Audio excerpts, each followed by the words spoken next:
Olá pessoal, hoje à noite caminhamos para um lugar que, à distância, parece um conto de fadas, mas que de perto se revela bem menos gentil.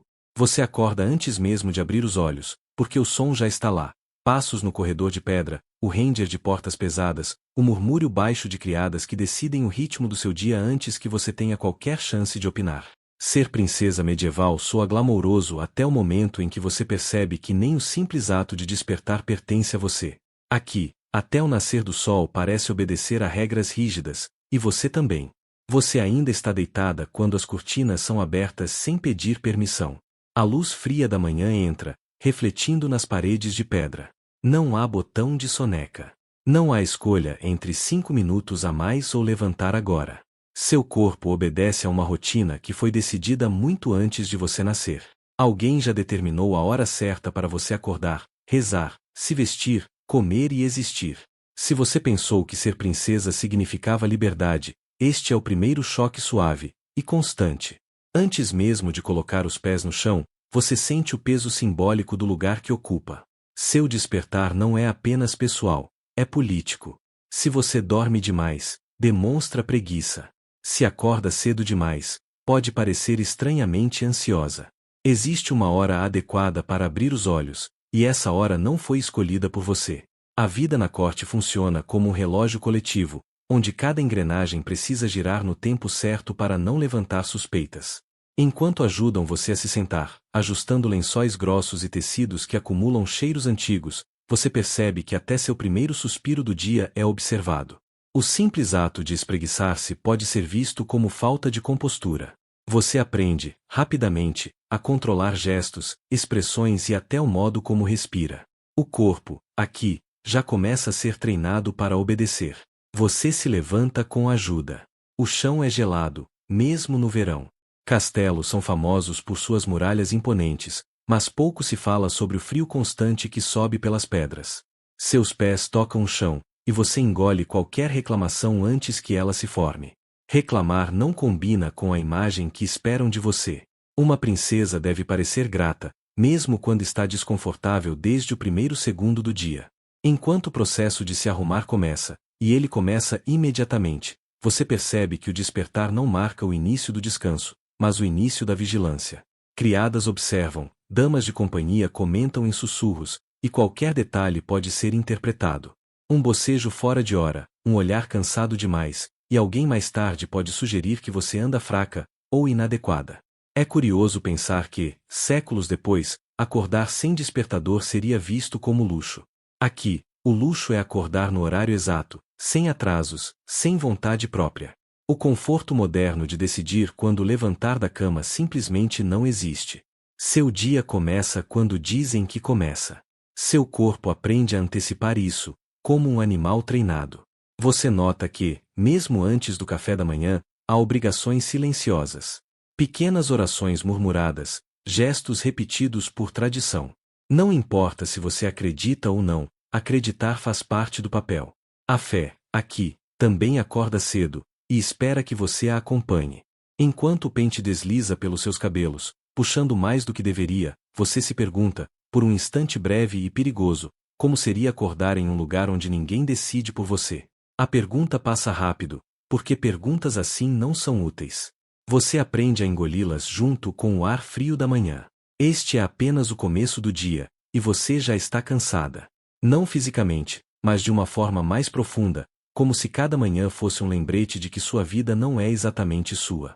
Acordar, aqui, não é um ato neutro. É um ritual de submissão silenciosa, repetido todos os dias, com a precisão de uma tradição que nunca foi feita para ser confortável. E enquanto você é conduzida para o próximo cômodo, vestígios de sono ainda presos aos olhos, uma certeza se instala com calma perturbadora. Se até o despertar é decidido por outros, o resto do dia provavelmente também será. Você mal terminou de entender a rotina da manhã quando percebe que seu futuro já foi decidido há muito tempo, e não por você. Enquanto caminha pelos corredores frios do castelo, o assunto do seu casamento surge em conversas sussurradas, como se fosse algo técnico, quase administrativo.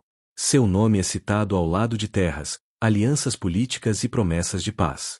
Romance não entra nessa equação. Amor, se existir, será um detalhe inconveniente. Na Idade Média, Casamentos entre nobres raramente tinham relação com afeto. Eles eram contratos. Você é uma peça valiosa em um tabuleiro maior, usada para selar alianças, encerrar disputas ou garantir herdeiros legítimos.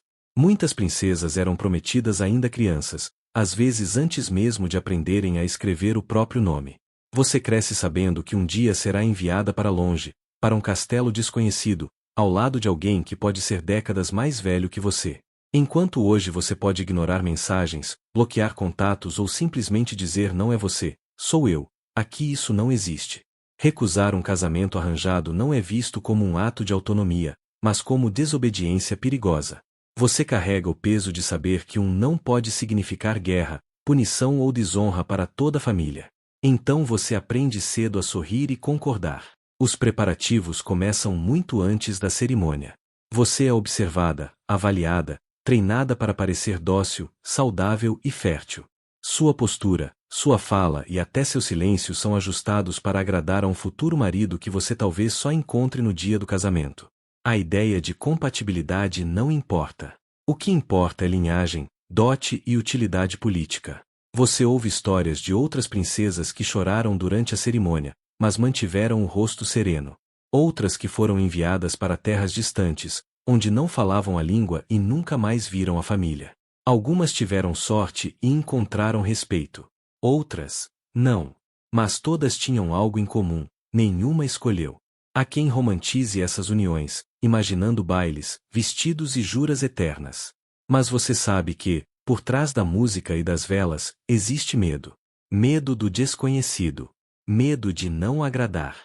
Medo de falhar no papel que esperam de você. E falhar, aqui, não significa apenas um coração partido. Pode significar abandono, violência ou isolamento.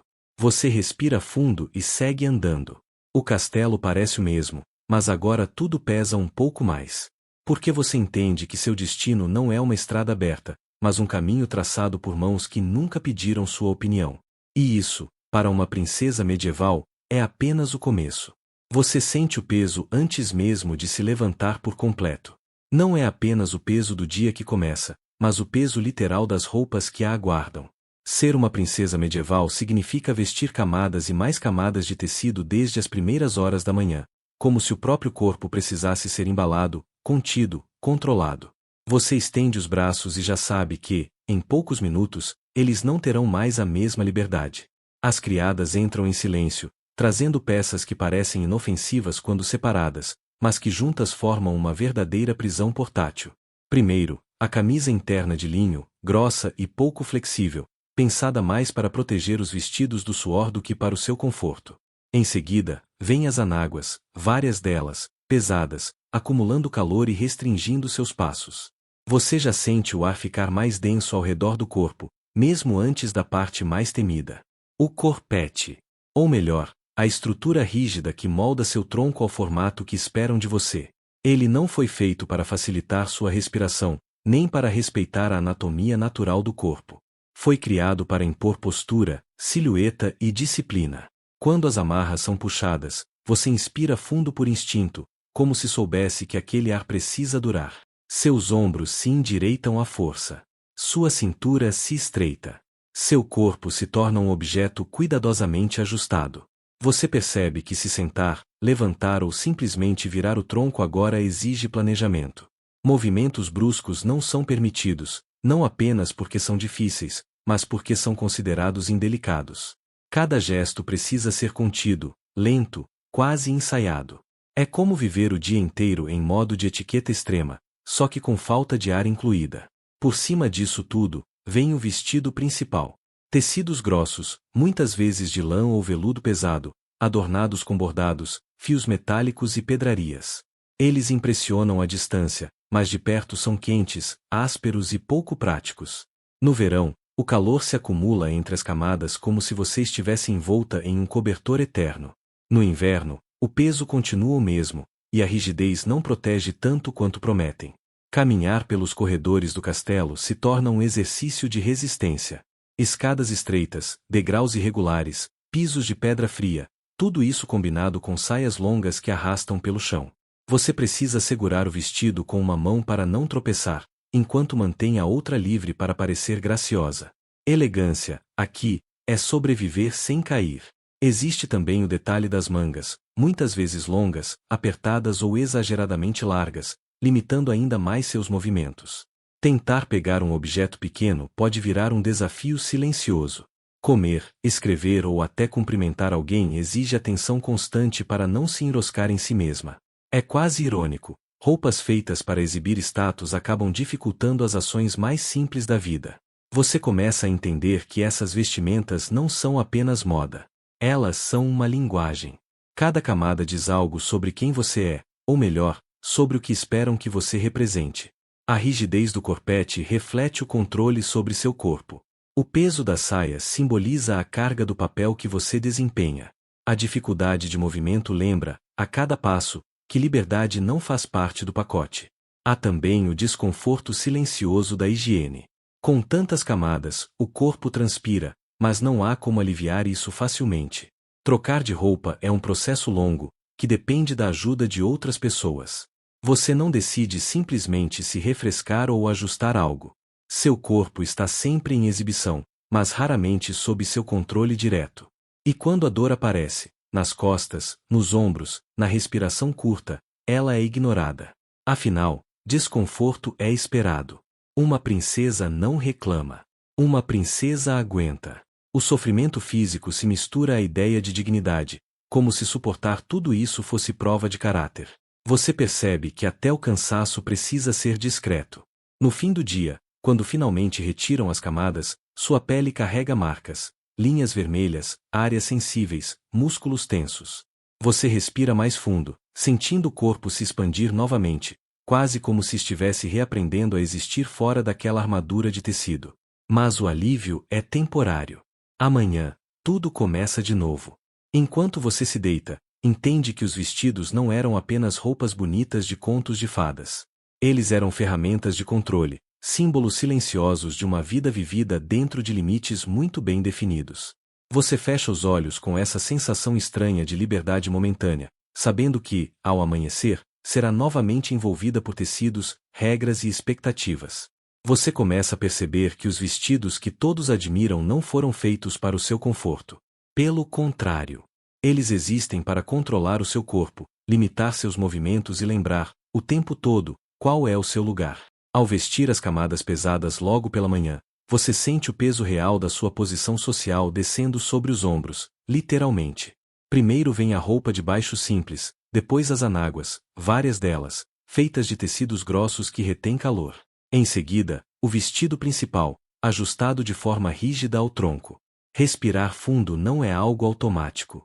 Você aprende a inspirar pouco, de forma contida, porque o espartilho, ou versões anteriores e igualmente desconfortáveis, não permite expansão livre do peito. Se hoje você reclama de uma calça jeans apertada depois do almoço, aqui isso seria considerado luxo moderno. Caminhar exige treino. Sentar exige cuidado. Subir escadas é uma pequena prova de resistência diária. Você não pode correr. Não pode se abaixar livremente. Não pode simplesmente deitar no chão se estiver cansada. Cada gesto é calculado para não rasgar tecidos caros nem expor partes do corpo que deveriam permanecer ocultas. O vestido não é apenas roupa, é uma regra ambulante. No verão, o calor se torna quase insuportável. As paredes de pedra do castelo retêm o calor do dia, e as janelas pequenas não ajudam muito. O suor escorre lentamente pelas costas, mas não há como aliviar isso tirando uma camada de roupa. Fazer isso seria impensável. Você aprende a suportar em silêncio, porque reclamar do vestuário seria visto como falta de decoro, e talvez até ingratidão. Há também o detalhe de que essas roupas quase nunca são escolhidas por você. Damas mais velhas, costureiras da corte e familiares decidem o que é adequado para cada ocasião.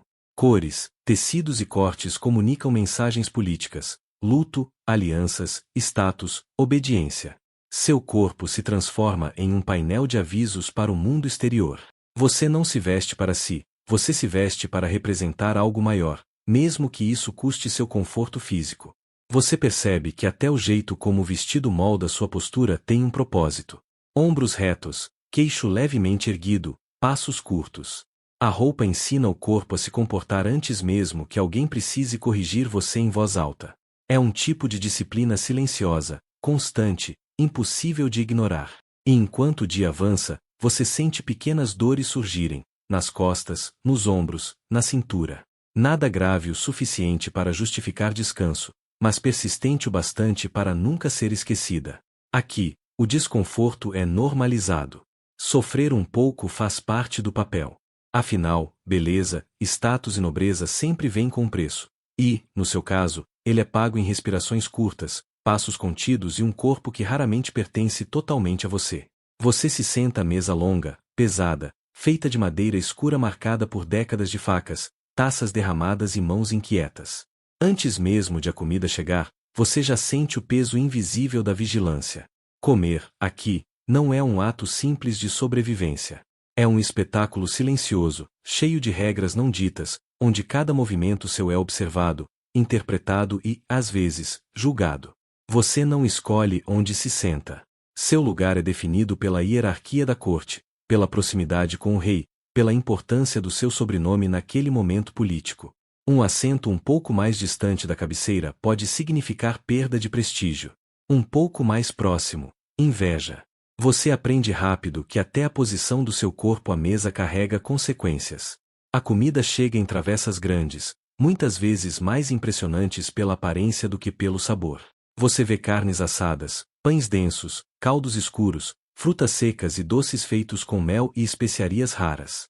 Parece abundância, mas você logo percebe que não pode simplesmente comer como quiser. Você mastiga devagar. Não por prazer, mas porque sabe que mastigar rápido demais é visto como falta de refinamento. Mastigar devagar demais pode parecer afetação.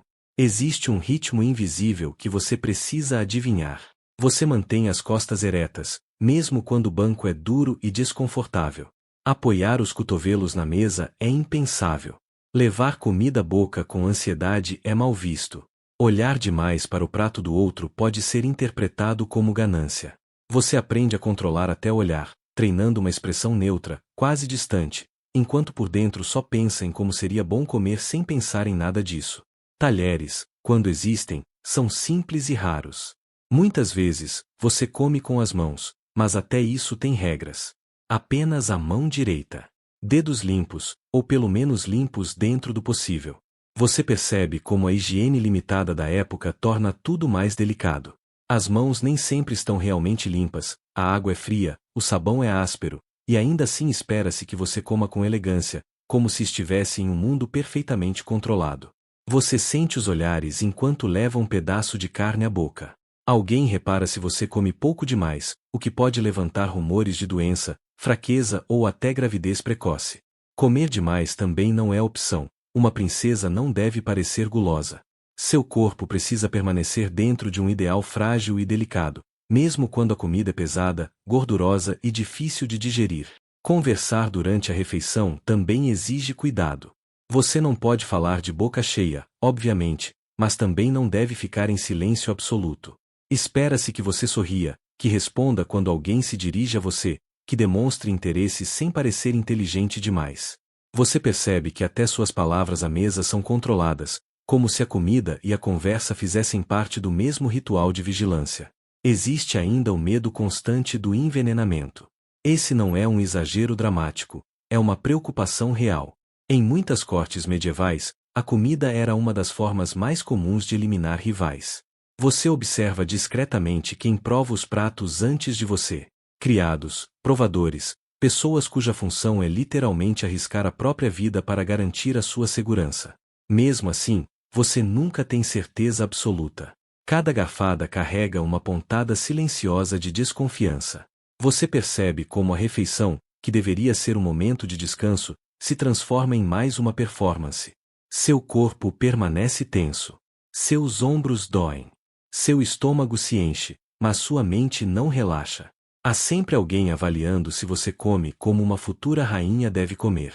Se você demonstra autocontrole suficiente. Se você honra o nome da família até no modo como segura um pedaço de pão. E há as regras religiosas misturadas a tudo isso. Certos dias exigem jejum parcial ou total. Em outros, certos alimentos são proibidos. Você aprende a aceitar a fome como virtude. Sentir vontade de comer fora de hora é visto como fraqueza moral. Seu corpo, mais uma vez, precisa se submeter à ideia de que disciplina vale mais do que conforto. Você observa outras mulheres à mesa, algumas mais velhas, outras tão jovens quanto você. Todas compartilham o mesmo olhar treinado, a mesma postura rígida, o mesmo cuidado excessivo com gestos mínimos. É quase coreografado. Um balé silencioso de mastigar, engolir, limpar os dedos, pousar a mão no colo, sorrir no momento certo. Por dentro, você compara isso com a ideia moderna de uma refeição tranquila. Comer no sofá, distraída, sem ninguém observando quantas mordidas você dá. A comparação quase chega a ser engraçada, se não fosse tão cansativa. Aqui, até o simples ato de sentir fome ou saciedade parece não pertencer a você. Quando a refeição finalmente termina, você sente alívio. Não porque está satisfeita, mas porque sobreviveu a mais um ritual sem cometer erros visíveis. Você se levanta quando é apropriado, nem antes nem depois. Limpa as mãos como pode. Agradece. Sorri. E enquanto deixa a mesa, você entende que, para uma princesa medieval, comer não é nutrir o corpo. É provar, dia após dia, que você sabe se controlar. Mesmo quando tudo dentro de você só queria sentar, relaxar e comer em paz. Você percebe que o seu corpo nunca é realmente seu. Desde muito cedo, a ideia de gravidez paira sobre você como uma sombra constante, silenciosa, mas impossível de ignorar. Não se trata de se um dia, e sim de quando, e depois de novo. Ser uma princesa medieval significa carregar no ventre não apenas uma criança, mas expectativas políticas, alianças futuras e a continuidade de um nome que vale mais do que o seu próprio bem-estar. Você acorda com o corpo cansado, mesmo quando ainda é jovem. Cada atraso no ciclo provoca cochichos. Cada dor abdominal vira sinal de esperança ou preocupação para quem te observa. A gravidez não é celebrada como experiência íntima, mas anunciada como vitória estratégica. Você é elogiada não por como se sente, mas pelo que representa, a possibilidade de um herdeiro saudável. Assim que a gravidez se confirma, sua rotina muda, mas não para algo mais leve. Você passa a ser vigiada ainda mais de perto. O que come, como se senta, quanto anda, tudo é regulado. Curiosamente, esse cuidado não nasce de empatia profunda, mas do medo de perder o que cresce dentro de você. Se algo der errado, o problema não será o sofrimento que você sente, mas a falha no dever. Você aprende rapidamente que estar grávida na Idade Média não é sinônimo de proteção real.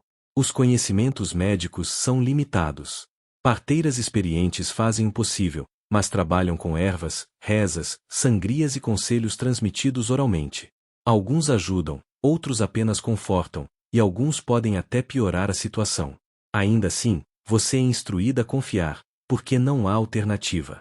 Historiadores ainda discutem se as mulheres da nobreza realmente engravidavam mais do que as camponesas ou se apenas temos mais registros de suas gestações, mas o fato é que, para você, a sensação é de um ciclo sem pausa. Um parto termina e, antes mesmo de o corpo se recuperar totalmente, já existe expectativa do próximo. Descansar demais pode ser visto como negligência. Evitar novas gestações soa como desafio à ordem natural e divina. Você sente o peso físico disso. Gravidez após gravidez enfraquece o corpo. Costas doloridas, cansaço constante, falta de ar ao subir poucos degraus do castelo. Mas reclamar não é bem visto. A dor, como você já percebeu, é tratada como virtude. Suportar em silêncio te torna mais respeitável aos olhos da corte.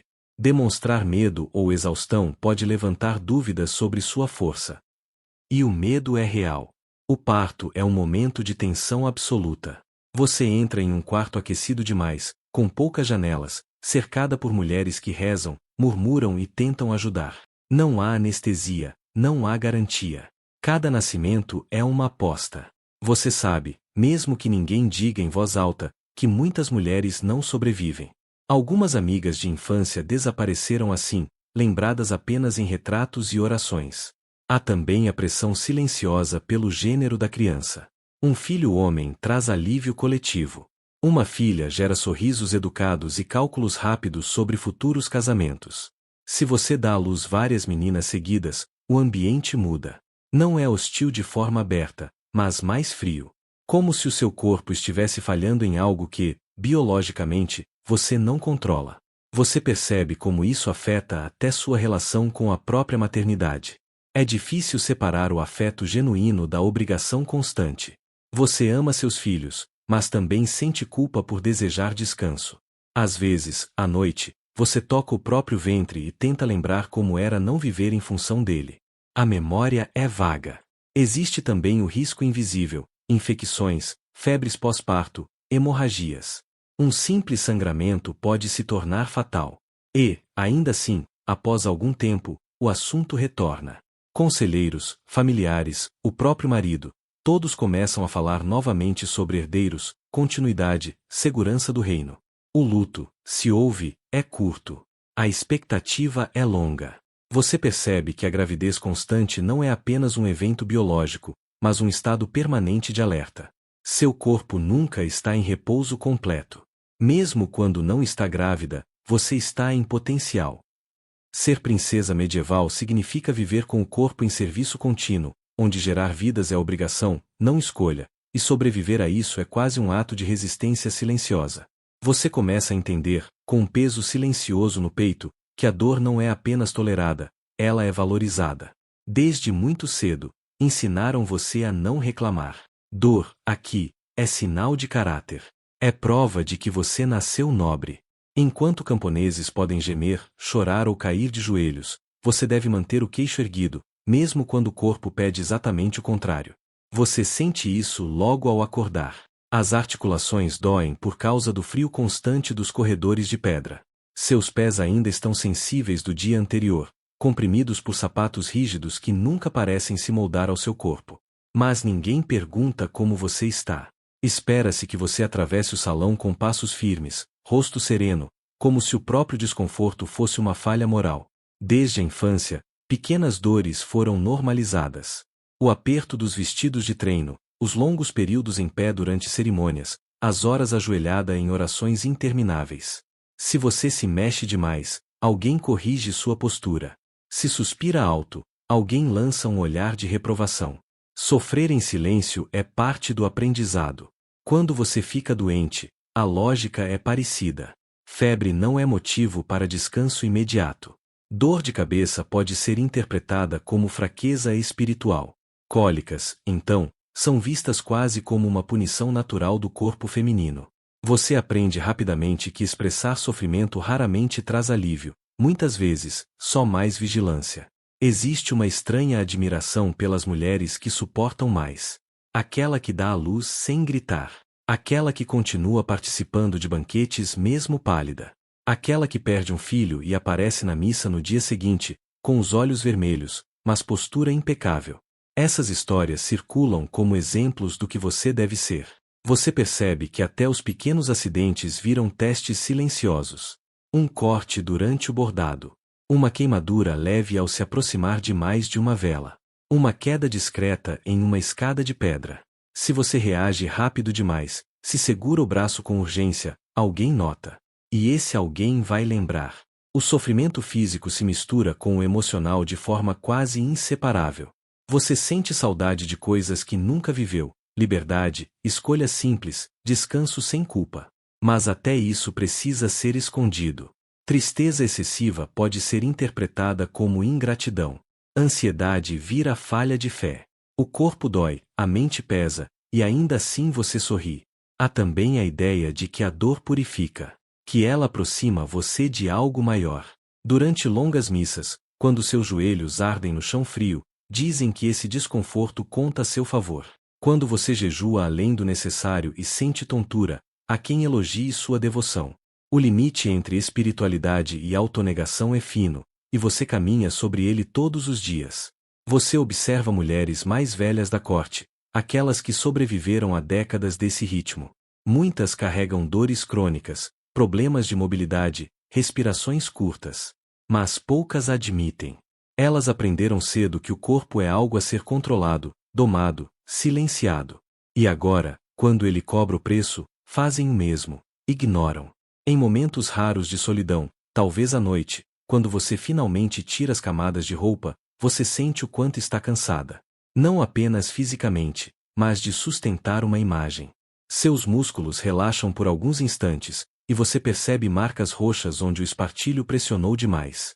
Pequenas feridas nos pés. Tensão acumulada nos ombros. Esse é o custo invisível da nobreza. E ainda assim, no dia seguinte, tudo recomeça. Porque aqui, dor não é algo a ser evitado. É algo a ser atravessado. Demonstrar resistência é tão importante quanto alianças políticas ou linhagens antigas. Você não é admirada por ser feliz, mas por aguentar. Você entende, com uma clareza quase amarga, que ser princesa não significa viver acima do sofrimento. Significa viver dentro dele, moldando sua identidade em torno da capacidade de suportar. E enquanto caminha mais uma vez pelos corredores frios, postura perfeita, expressão neutra, você percebe que a dor não é um acidente da sua vida. Você quase nunca anda sozinha. Esse é um detalhe que só fica claro quando você tenta dar um único passo sem avisar ninguém. Desde o momento em que acorda até a hora em que se deita, há sempre alguém por perto. Uma aia, uma dama de companhia, um guarda silencioso encostado na parede. Não é cuidado no sentido moderno da palavra. É vigilância. É controle disfarçado de proteção. Você caminha pelos corredores do castelo e percebe que nunca está realmente escolhendo o caminho. Portas são abertas antes que você peça. Direções são sugeridas com delicadeza firme. Por aqui, minha senhora. E você segue, porque sempre seguiu. A ideia de simplesmente sair, virar à esquerda por curiosidade ou descer uma escada por vontade própria soa quase absurda.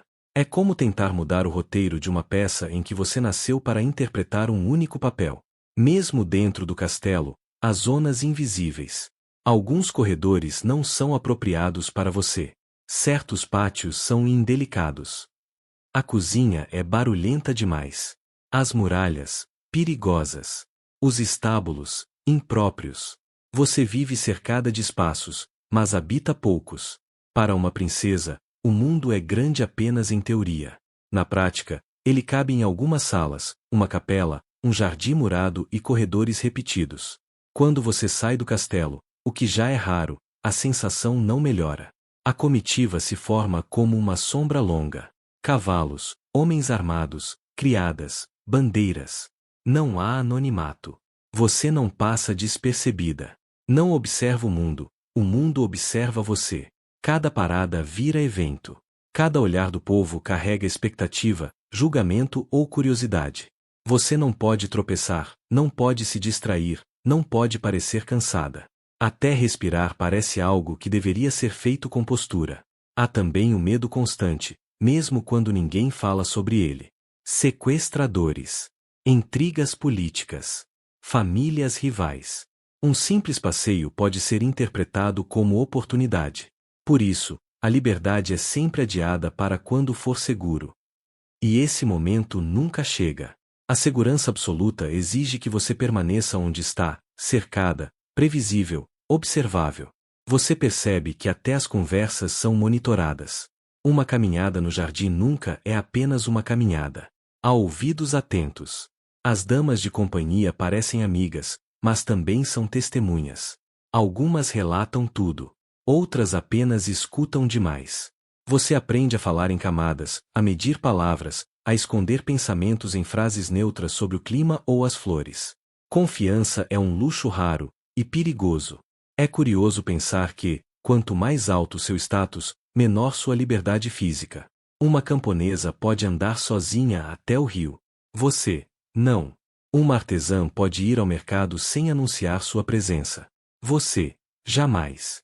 O castelo, que deveria ser abrigo, se comporta como uma gaiola elegante. Dourada, respeitável, mas ainda assim uma gaiola. Há registros bem conhecidos de princesas e rainhas que passaram a maior parte da vida sob constante supervisão, mesmo dentro de seus próprios aposentos. A ideia de que uma mulher nobre precisava estar sempre acompanhada era vista como sinal de honra e decoro. Estar sozinha levantava suspeitas. Solidão, para você, não é descanso, é risco. E, ironicamente, isso cansa. Não o corpo, mas a mente. Você nunca está completamente à vontade. Nunca relaxa os ombros. Nunca esquece quem está olhando. Até momentos simples, como observar o pôr do sol, vêm acompanhados de passos atrás de você. Alguém sempre está ali, tossindo baixinho, ajustando a postura, lembrando que você não está só, nem deveria estar. Historiadores ainda discutem se esse nível de vigilância era motivado mais por segurança real ou por uma necessidade simbólica de controlar o corpo e os movimentos femininos da nobreza. Seja qual for a resposta, o resultado é o mesmo: uma vida vivida sob olhos constantes. Você tenta imaginar como seria caminhar sem destino, sem explicação, sem escolta. Apenas andar. A ideia é quase relaxante demais para ser real. Você sorri sozinha por um segundo, e logo percebe alguém observando esse sorriso, tentando interpretá-lo. Então você endireita a postura, ajusta o vestido e continua andando exatamente para onde esperam que você vá. Passo após passo. Sempre acompanhada. Você está sentada em uma sala fria, iluminada por janelas altas e estreitas. Um tutor lê em voz alta, mas escolhe cada palavra com cautela. Não há espaço para perguntas incomodas.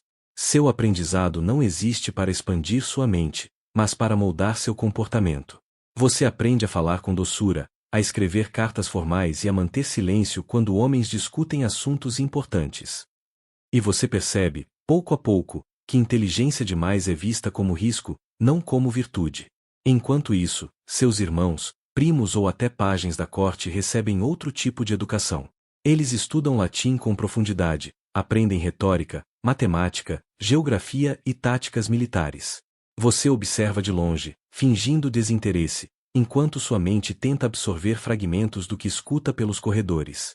É como assistir a um filme legendado pela metade. Você entende partes, mas nunca o todo. E ninguém parece achar isso injusto, é apenas a ordem natural das coisas. Livros são objetos raros e preciosos. Muitos ficam trancados, não por serem perigosos fisicamente, mas por carregarem ideias. Algumas obras religiosas são permitidas, desde que acompanhadas de orientação. Outras, especialmente aquelas que falam de ciência, medicina ou filosofia, são consideradas impróprias para você. Existe o medo silencioso de que pensar demais leve você a questionar demais. E uma princesa que questiona é vista como problema. Você até aprende a ler e escrever, o que já é mais do que a maioria das mulheres da época. Mas até isso vem com limites claros. Escrever demais pode levantar suspeitas. Manter diários pessoais, por exemplo, não é bem visto, pois pensamentos privados são considerados território perigoso. Ainda assim, algumas mulheres encontram formas discretas de registrar suas angústias, escondendo cadernos entre roupas ou cofres pequenos. Cada palavra escrita se torna um pequeno ato de resistência silenciosa. Você também percebe que a educação feminina tem um objetivo bem definido: prepará-la para agradar, obedecer e representar. Você aprende música para entreter, línguas básicas para impressionar visitantes estrangeiros e boas maneiras para nunca envergonhar sua família. O conhecimento existe como ornamento, não como ferramenta de poder. É como usar uma coroa bonita, mas pesada, que não te permite decidir nada. O mais estranho é que, muitas vezes, ninguém precisa proibir explicitamente. A própria estrutura da corte ensina você a se conter. Olhares de reprovação, mudanças sutis de tom e comentários bem-intencionados fazem o trabalho. Você aprende a se autocensurar. Aprende a engolir perguntas. Aprende que curiosidade demais pode ser confundida com arrogância, e arrogância em uma mulher é algo imperdoável. Em alguns conventos, mulheres recebem educação mais ampla, especialmente aquelas que entram para a vida religiosa. Você sabe disso. Sabe que existem abadesas que administram terras, escrevem cartas políticas e tomam decisões importantes. Mas esse caminho exige abrir mão de tudo que você é como princesa: seu nome, seu título, seu papel dinástico. É uma escolha que nunca é realmente apresentada a você como opção viável. Você começa a entender que o conhecimento, naquele mundo, é uma forma de controle. Saber menos significa depender mais. Depender mais significa obedecer melhor. E obedecer melhor significa manter tudo funcionando exatamente como sempre funcionou. É um sistema eficiente, mesmo que cruel. E você está presa dentro dele, usando vestidos caros e sorrisos treinados. Às vezes, à noite, você imagina como seria sua vida se tivesse acesso livre aos livros, às conversas, às decisões. Você imagina como seria aprender apenas por prazer, sem vigilância, sem medo. Mas essas ideias são rapidamente empurradas para o fundo da mente, como algo perigoso demais para se segurar por muito tempo. Você respira fundo e aceita o que lhe é dado. Não porque concorda, mas porque resistir abertamente não é seguro. E assim, sua educação segue limitada, cuidadosamente dosada, como se o conhecimento fosse um remédio forte demais para alguém como você. Você aprende, com o tempo, que o seu corpo nunca foi realmente seu. Desde muito cedo, ele é tratado como patrimônio, algo que pertence à família, à linhagem, ao reino. Você não o habita livremente, você o administra, como quem cuida de uma terra que será herdada por outros. Cada detalhe físico seu carrega um valor que não foi você quem atribuiu. Você percebe isso nos olhares. Eles não são curiosos, são avaliativos. Avaliam seus quadris, sua postura, a largura dos ombros, a regularidade do ciclo, a cor da pele, a espessura dos cabelos. Nada passa despercebido. Seu corpo é lido como um documento político silencioso. Se ele parecer frágil demais, surgem preocupações. Se parecer forte demais, também. Há sempre algo a corrigir, esconder ou controlar. Você cresce ouvindo comentários que soam gentis, mas não são. Ela tem boa compleição. Parece saudável. Vai dar bons filhos. Você entende cedo que beleza, ali, não é sobre desejo pessoal, mas sobre utilidade. Seu valor não está em como você se sente ao se olhar no espelho, mas no que os outros enxergam quando olham para você. É estranho perceber que sua aparência fala mais alto do que sua voz. Você começa a notar como sua alimentação, seu descanso e até seus movimentos são regulados com esse objetivo. Comer demais pode prejudicar a forma. Comer de menos pode enfraquecer o corpo. Tudo precisa de equilíbrio, mas não o equilíbrio do bem-estar, o equilíbrio da expectativa. Você se move como alguém constantemente ajustando uma estátua que nunca pode estar pronta. Há dias em que seu corpo dói, mas você não reclama. Reclamar seria admitir falha. Dor é tratada como parte natural da sua função. Cólicas, cansaço, fraqueza súbita, tudo isso é normalizado. Você aprende a sorrir sentada, mesmo quando a posição aperta a respiração. Aprende a caminhar devagar, mesmo quando o vestido pesa. Aprende a manter o rosto sereno, mesmo quando o corpo pede descanso. Você percebe que até a forma como envelhece é observada com cautela. Cada linha nova no rosto é um sinal de tempo passando, e tempo passando significa mudança de valor. Há um período em que você é considerada no auge. Antes disso, você é promessa. Depois, começa a se tornar memória. O corpo, que antes era celebrado, passa a ser apenas tolerado. E isso acontece sem aviso, sem cerimônia. Em certos momentos, você se pergunta como seria simplesmente existir dentro do próprio corpo sem que ele fosse constantemente interpretado. Como seria caminhar sem que isso significasse algo? Comer sem que isso fosse observado? Respirar fundo sem se preocupar com postura. Mas esses pensamentos são rápidos, quase proibidos, e você os empurra para longe como quem fecha uma janela em dia frio. Você também aprende que seu corpo pode ser usado como moeda simbólica. Um casamento fortalece alianças. Um herdeiro garante estabilidade. Um rumor sobre sua saúde pode enfraquecer acordos inteiros.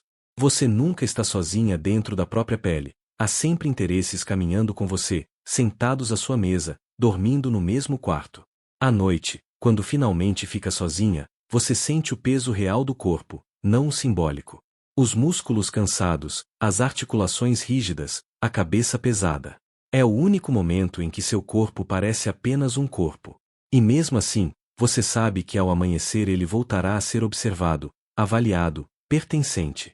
Você respira devagar, tentando relaxar, e percebe como é curioso viver em um corpo que todos dizem proteger, mas poucos realmente escutam.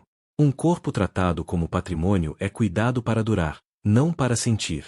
E você adormece com essa percepção silenciosa, sentindo que, ali dentro, ainda existe algo que é só seu, mesmo que o mundo inteiro finja que não. Você percebe que a religião não é apenas parte da sua vida, ela é o teto baixo sob o qual todos os seus pensamentos precisam caber.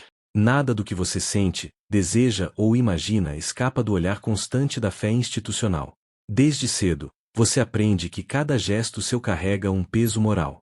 Cada pensamento fora do lugar pode ser pecado. Cada dúvida, um risco. Você acorda com o som distante dos sinos, não como um convite gentil, mas como um lembrete. Você está sendo observada. Não apenas por pessoas, mas por algo maior, invisível e sempre atento. Antes mesmo de colocar os pés no chão frio, você já revisa mentalmente suas atitudes do dia anterior. O que disse? Como olhou? O que pensou quando ninguém estava vendo? A culpa se instala antes mesmo do café da manhã, se é que ele chega quente. Você caminha pelos corredores do castelo com a postura ereta, as mãos contidas, o olhar baixo. Não é só etiqueta. É prudência. Qualquer comportamento interpretado como vaidade excessiva, curiosidade demais ou alegria fora de hora pode ser visto como sinal de desvio moral. Você aprende a medir até o volume da sua risada. Rir demais não é apropriado. Rir de menos pode parecer arrogância. O equilíbrio é exaustivo. A religião define o que você veste, o que você come, quando você pode falar e quando deve calar. Dias de jejum surgem com frequência, mesmo quando seu corpo já está fraco. Recusar não é opção. Sentir fome em silêncio é visto como virtude. E, de certa forma, você começa a se orgulhar disso, não porque quer, mas porque foi ensinada que sofrer em nome da fé é um caminho de honra. Você percebe que seu corpo nunca foi realmente seu. Mas aqui, isso fica ainda mais claro. Seu desejo é algo a ser vigiado. Seu ciclo natural é tratado com desconforto e silêncio. Seu prazer, simplesmente, não existe como possibilidade aceitável. Tudo o que lembra a carne precisa ser controlado, reprimido, confessado. Até sonhos podem ser motivo de vergonha. Confessar, aliás, é parte constante da sua rotina. Você se ajoelha em espaços frios, com paredes de pedra que parecem ouvir tudo. Fala baixo, escolhendo as palavras com cuidado. Não para aliviar a consciência, mas para não dizer demais. Porque até a confissão pode se tornar perigosa se revelar pensamentos considerados inadequados para alguém como você. Você aprende que a obediência é a maior virtude feminina. Questionar é quase um pecado em si. Quando algo dói, você é encorajada a aceitar. Quando algo assusta, a rezar. Quando algo revolta, a se calar. A fé não é apresentada como abrigo, mas como freio. Um sistema silencioso que molda seu comportamento até quando ninguém está por perto. Há imagens religiosas por todos os lados. Santos observam dos cantos. Cruzes pendem das paredes. Velas queimam lentamente, como se o tempo ali tivesse outro ritmo. Você sente conforto nisso às vezes, seria mentira dizer que não. Em um mundo instável, a repetição dos rituais traz uma estranha sensação de ordem. Mas é uma ordem que cobra caro. Você percebe que a religião também é uma linguagem de controle social. Aquela dama que caiu em desgraça, dizem que se afastou demais dos preceitos. Aquela outra, que perdeu proteção da corte, murmuram que foi punição divina. A fé se mistura com boatos, e você aprende a temer tanto Deus quanto a opinião alheia. Até a maternidade é envolta nesse controle. Gerar filhos não é apenas um dever político, é apresentado como missão sagrada. Se algo dá errado, a culpa raramente recai sobre o acaso. Você se pergunta, em silêncio, se falhou espiritualmente. Se rezou pouco. Se pensou errado. Se desejou demais. E à noite, quando o castelo finalmente silencia, você se deita com as mãos sobre o peito, sentindo o peso do dia. As orações vêm quase automaticamente. Palavras decoradas desde a infância. Elas escorrem pela mente como uma canção antiga. Você não sabe mais onde termina a fé e começa o medo. Talvez nunca tenha sabido. Você fecha os olhos com cuidado, como se até o sono precisasse de permissão. Porque mesmo ali, nos pensamentos que antecedem o descanso, você sabe, vigiar a si mesma é parte do papel que lhe foi dado. E amanhã, quando os sinos soarem outra vez, tudo recomeça. Você aprende, cedo demais, que a corte não é um lugar de descanso, é um tabuleiro vivo. Intrigas constantes escorrem pelos corredores como correntes de ar frio, invisíveis, mas sempre presentes. Você sente isso no silêncio que se alonga quando entra em uma sala, nos olhares que desviam rápido demais, nos sorrisos que parecem ensaiados diante de um espelho. Nada aqui é espontâneo. Tudo é cálculo. Você caminha por salões onde tapeçarias contam histórias heroicas, mas o verdadeiro drama acontece fora do tecido bordado. Damas cochicham atrás de leques, conselheiros murmuram perto de colunas de pedra, e você percebe que até o som dos passos pode denunciar intenções. Um tropeço vira piada. Um comentário vira arma. Um boato, se bem plantado, pode destruir uma reputação construída em anos. Você descobre que cada gesto seu é observado. Se ri demais, dizem que você é leviana. Se fala pouco, afirmam que é arrogante. Se demonstra tristeza, espalham que você está fraca. Se parece confiante, acusam ambição. Não existe escolha certa, apenas versões diferentes do erro. E o mais cansativo é que você precisa sorrir enquanto tudo isso acontece, como se fosse apenas parte de um espetáculo elegante. Há um fato amplamente conhecido: a vida nas cortes medievais era profundamente política, e alianças não se faziam apenas entre reinos, mas entre pessoas. Casamentos, amizades e até rivalidades eram usados como ferramentas de poder. Você entende, com o tempo, que cada pessoa próxima pode ser tanto escudo quanto lâmina. A mesma dama que ajusta seu vestido pela manhã pode repetir suas palavras fora de contexto antes do jantar. Você se senta à mesa em banquetes longos, cercada de pratos fartos e conversas vazias. Parece abundância, mas é vigilância. Quem senta perto de quem importa. Quem é servido primeiro importa. Quem fica em silêncio importa ainda mais. Você aprende a ouvir sem reagir, a responder sem dizer nada de fato. É um exercício constante de equilíbrio emocional, como andar em uma corda esticada sobre um fosso invisível. Em algum momento, você percebe que até as amizades são perigosas. Confiar demais é visto como ingenuidade. Confiar de menos é interpretado como desprezo. Você mantém relações mornas, cuidadosamente controladas, como brasas que aquecem sem incendiar. E, mesmo assim, sabe que basta um comentário mal colocado para virar combustível.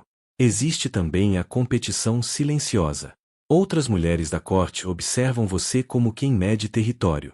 Quem é mais admirada? Quem recebe mais atenção do rei, da rainha, dos enviados estrangeiros? Você sente essa tensão no ar, pesada como incenso demais em uma capela fechada. Não é necessário levantar a voz para ferir. Às vezes, um elogio exagerado já é uma provocação. Historiadores ainda discutem se essas intrigas eram mais intensas entre mulheres ou se apenas foram mais registradas dessa forma, filtradas por olhares masculinos da época. O que você sente, vivendo ali, é que todos participam do jogo. Homens conspiram em conselhos fechados, mulheres conspiram em corredores iluminados por velas. A diferença é que, para você, qualquer erro tem consequências mais duras e menos perdão. Você começa a dormir com pensamentos que não silenciam. Repassa conversas, tenta lembrar exatamente o tom de cada frase, o olhar de cada pessoa. É quase como revisar mensagens antigas antes de dormir, só que aqui, não existe botão de apagar. Tudo fica gravado na memória coletiva da corte, pronta para ser usada quando conveniente. Há uma curiosidade marginal que circula entre sussurros. Algumas princesas mantinham diários secretos escritos em códigos ou metáforas religiosas, justamente para registrar o que não podiam dizer em voz alta. Você imagina fazer o mesmo, mas até o papel pode ser perigoso. Um diário encontrado vira prova. Um segredo revelado vira sentença social. Com o tempo, você percebe que a maior intriga não é contra você, mas através de você. Seu nome é usado em disputas que não escolheu. Suas possíveis decisões alimentam expectativas alheias. Você se torna a peça central de jogos que nunca pediu para jogar. E o mais estranho é que, aos poucos, você aprende as regras, não porque quer, mas porque precisa sobreviver. Ainda assim, existe uma ironia quase moderna nisso tudo. Se hoje alguém diz que o ambiente de trabalho é tóxico, você sorriria com cansaço. A corte medieval transforma a toxicidade em protocolo. Tudo é formal, educado, silencioso e profundamente exaustivo. Você sente isso nos ombros tensos, no sorriso automático, na constante sensação de estar sendo avaliada. Quando a noite cai e as tochas são acesas, você finalmente respira um pouco mais fundo. Mas mesmo no escuro, as intrigas não dormem. Elas apenas sussurram mais baixo. E você entende que, para uma princesa medieval, o perigo raramente vem de espadas ou cercos. Ele vem de palavras suaves, promessas vagas e olhares que duram um segundo a mais do que deveriam. Você sente o primeiro sinal no corpo antes mesmo de entender o que está acontecendo. Um cansaço estranho, um calor leve que não combina com o clima do castelo, uma dor difusa que começa pequena e parece prometer algo pior. Na Idade Média, doenças raramente chegavam com aviso claro. Elas se insinuavam devagar, confundindo você, enquanto todos ao redor tentavam decidir se aquilo era apenas fraqueza ou um presságio sério. Você percebe rapidamente que adoecer, sendo uma princesa medieval, não significa cuidado imediato. Significa observação. Olhares atentos. Sussurros. Criadas comentando em voz baixa, damas de companhia trocando expressões preocupadas. Um simples mal-estar pode ser interpretado como castigo divino, desequilíbrio dos humores ou sinal de que algo não está em ordem dentro de você. E, quando seu corpo pertence ao reino, qualquer alteração vira assunto de estado. Os tratamentos disponíveis não inspiram exatamente confiança. Sangrias ainda são comuns, acreditando-se que retirar sangue possa equilibrar o corpo. Ervas são fervidas em infusões amargas, aplicadas como cataplasmas ou ingeridas sem muita certeza do efeito. Algumas ajudam. Outras não fazem absolutamente nada. E algumas pioram tudo. Mas você não escolhe. Alguém escolhe por você, sempre com a convicção de que está fazendo o melhor. Você aprende cedo que demonstrar dor não é bem visto. A expectativa é que você sofra em silêncio, com dignidade. Tossir demais em público é indelicado. Reclamar de febre é visto como fraqueza. E se a doença persistir, o clima muda. O cuidado se mistura ao medo. Afinal, uma princesa doente é um problema político. Um corpo frágil ameaça alianças, herdeiros e promessas futuras. Doenças infecciosas circulam livremente pelos corredores de pedra. Pulgas, ratos, água contaminada, alimentos mal conservados. Você vive cercada por tapeçarias luxuosas, mas elas acumulam poeira, insetos e odores. O castelo parece sólido e imponente por fora, mas por dentro funciona como uma armadilha perfeita para enfermidades. Pouca ventilação, pouca luz, muita gente vivendo próxima demais. Quando alguém próximo adoece, você sente o medo se espalhar. Um criado que desaparece de repente. Uma dama que vai descansar e nunca mais retorna. Ninguém explica muito. Falar demais sobre doenças é quase convidá-las a entrar. O silêncio volta a ser regra, como em tantas outras áreas da sua vida. Se a enfermidade é leve, você é isolada por precaução. Se é grave, o isolamento vira abandono elegante. O quarto fica mais silencioso. As visitas diminuem. As conversas giram em torno de rezas e esperança. A religião entra como último recurso, não apenas por fé, mas porque não há muito mais a oferecer. Velas são acesas. Relíquias são trazidas. Orações repetidas com a mesma insistência com que hoje você recarregaria uma página esperando uma resposta melhor. E existe um medo específico que paira sobre você, adoecer antes de cumprir seu papel. Uma princesa jovem e sem herdeiros doentes é vista como um risco. Se a doença durar demais, começam os cálculos silenciosos. Outros casamentos possíveis. Outras alianças. Outras mulheres. Você sente, mesmo sem ouvir, que sua posição não é tão sólida quanto as muralhas ao redor. Algumas enfermidades deixam marcas permanentes. Dores crônicas, fraqueza constante, dificuldade para engravidar. Nada disso é tratado com compaixão duradoura.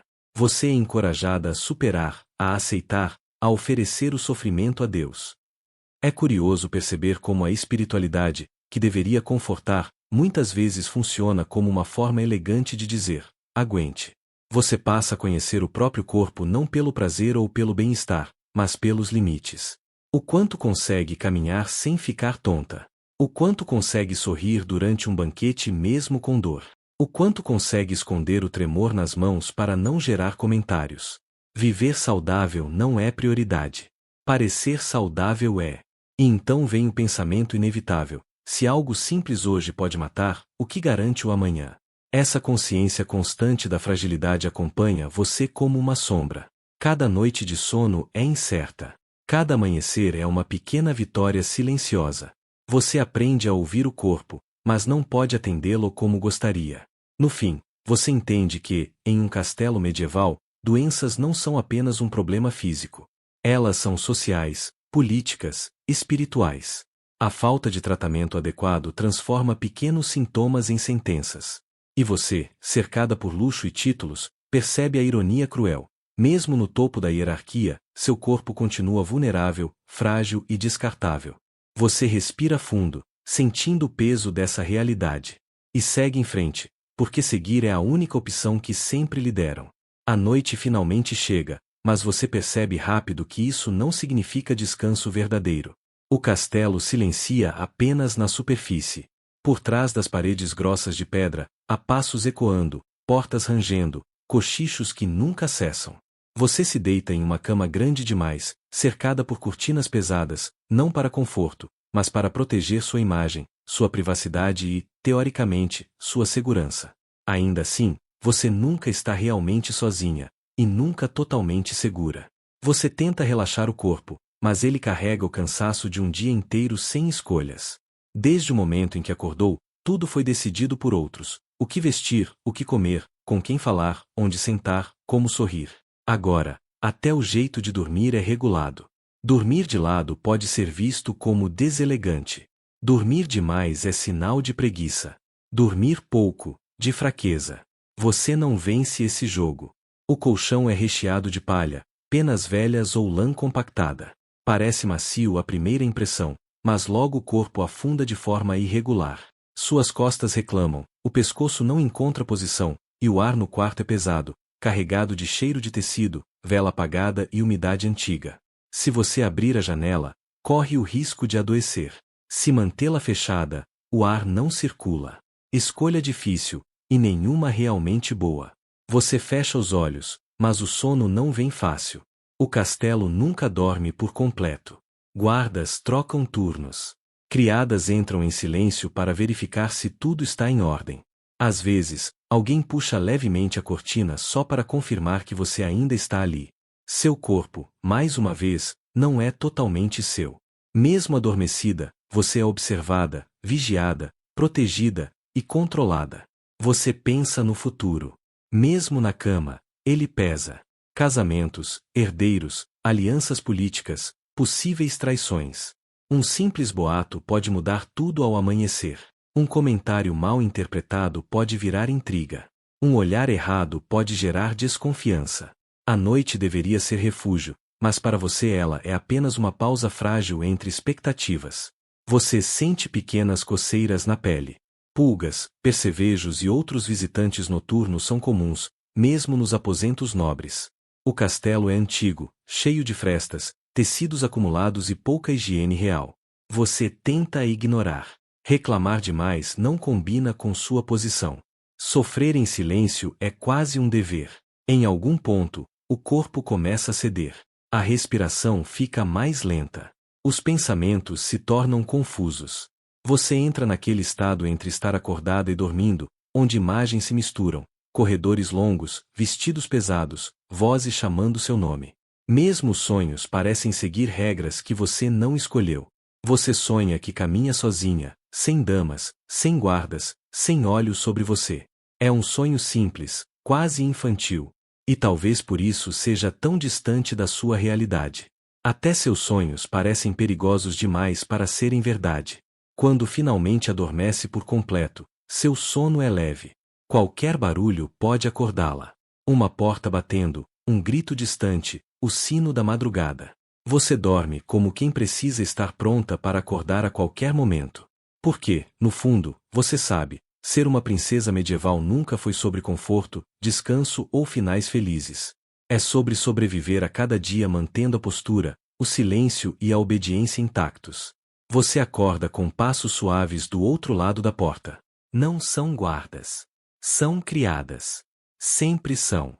Desde muito cedo, você aprende que nunca está realmente sozinha. Mesmo quando ninguém fala com você, alguém observa. Seus gestos, seu humor, seu silêncio. As pessoas que cuidam do seu corpo, das suas roupas e do seu quarto também carregam algo mais afiado que vassouras ou bandejas: atenção constante. Você percebe que, na vida de uma princesa medieval, até o olhar de quem te serve tem peso. Cada suspiro seu pode virar comentário nos corredores. Cada noite mal dormida pode ser interpretada como fraqueza, pecado ou conspiração. As criadas sabem quando você sangra, quando sente dor, quando chora escondida. E esse conhecimento nunca fica apenas com elas. Você caminha pelos corredores longos do castelo sentindo isso na pele. Sabe que seu humor será relatado. Se você come pouco, comentam que está doente. Se come demais, dizem que perdeu a compostura. Se ri alto, falta recato. Se fala pouco, algo está errado. É um teatro constante, onde até o silêncio é interpretado como cena. Você tenta confiar em alguém, mas aprende cedo que confiança é um luxo perigoso. Muitas dessas mulheres dependem do favor de outros membros da corte. Outras são pressionadas, interrogadas, subornadas. Um comentário aparentemente inofensivo pode virar uma acusação sussurrada no ouvido errado. Um detalhe íntimo vira moeda de troca. E você começa a entender algo desconfortável: sua vida privada não existe. Até seu quarto, que parece um refúgio, não é totalmente seu. As roupas são trocadas por outras mãos. A cama é arrumada por olhos atentos. Objetos pessoais são tocados, movidos, às vezes até examinados. Você nunca sabe quem viu o quê, quem ouviu demais, quem deduziu algo que nunca aconteceu. Há noites em que você fica acordada, não pelo medo de invasores ou guerras, mas pelo peso da vigilância invisível. Você percebe que o castelo não precisa de paredes altas para te prender. As pessoas fazem esse trabalho muito melhor. Em momentos raros, você observa as criadas conversando entre si, cochichando perto das janelas ou nos cantos da cozinha. Você não escuta as palavras, mas sente o peso delas. Sabe que seu nome pode estar ali, misturado com suposições, exageros e julgamentos. A sua vida vira história contada por quem nunca teve permissão para viver a própria. Existe também uma estranha inversão. Você, a princesa, é quem menos controla a própria narrativa. Outros decidem o que você é: frágil, fértil, obediente, problemática, conveniente. Tudo depende do dia, do humor do reino, das alianças políticas. Você é observada como símbolo, não como pessoa. E há um detalhe ainda mais inquietante: você não pode reclamar. Se demonstra incômodo, dizem que é arrogância. Se pede privacidade, interpretam como culpa. Se chora, vira fraqueza. Se cala, suspeita. É um jogo onde qualquer movimento pode ser usado contra você. Você percebe que o castelo funciona como um corpo vivo. As criadas são seus nervos. Elas sentem tudo, transmitem tudo. E você está bem no centro disso, exposta, mesmo cercada de luxo. No fundo, você entende que não é apenas uma questão de status. É sobre controle. Quem te observa também garante que você permaneça dentro do papel esperado. Uma princesa não precisa de correntes quando cada passo é vigiado por dezenas de olhos atentos. Enquanto a noite cai novamente, você se senta perto da janela e observa o pátio silencioso. Lá embaixo, criadas cruzam o espaço carregando velas, baldes e segredos. Você respira fundo, percebendo que até o silêncio delas fala.